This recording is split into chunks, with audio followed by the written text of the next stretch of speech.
Les copropriétés, plus communément appelées les condos, sont évidemment c'est des bâtiments qui sont détenus par plusieurs propriétaires.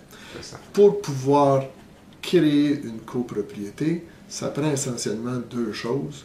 Au départ, c'est une division de chaque unité d'habitation. Il faut que le cadastre soit identifié, que chaque unité soit mesurée, que chaque partie commune, on les appelle les parties communes, les parties privatives, soit identifiée, mesurée.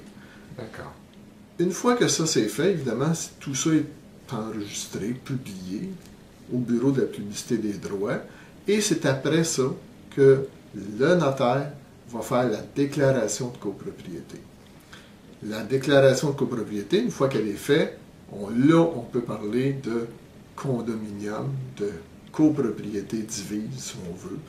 Et c'est les deux, le plan de cadastre et la déclaration de copropriété, qui font qu'on est en situation de condo.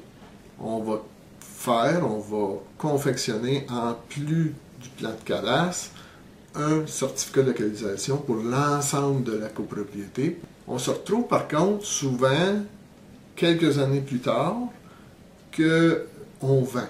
On vend la copropriété, on vend notre unité de condo et le notaire va demander un nouveau certificat de localisation et cette fois-là, il va généralement être fait sur la partie privative et non pas sur l'ensemble de la copropriété. D'accord, donc parce que le premier certificat de localisation qui avait été fait lors de la construction et lors de la vente, là finalement sur plan, c'était un certificat de localisation pour l'ensemble de la bâtisse en fait, c'est ça? Le global qu'on appelle, pour tout l'ensemble. D'accord. C'est le constructeur, exemple, qui le paye. D'accord. Okay. Et donc là, ce que tu es en train de dire, c'est lors de la revente, par exemple, la personne a acheté en 2007, là on est en 2010, elle veut revendre, elle pourrait penser qu'elle peut fournir le certificat de localisation global, mais les notaires demandent un certificat de localisation pour l'unité privative, le condo spécifique en fait. Exactement.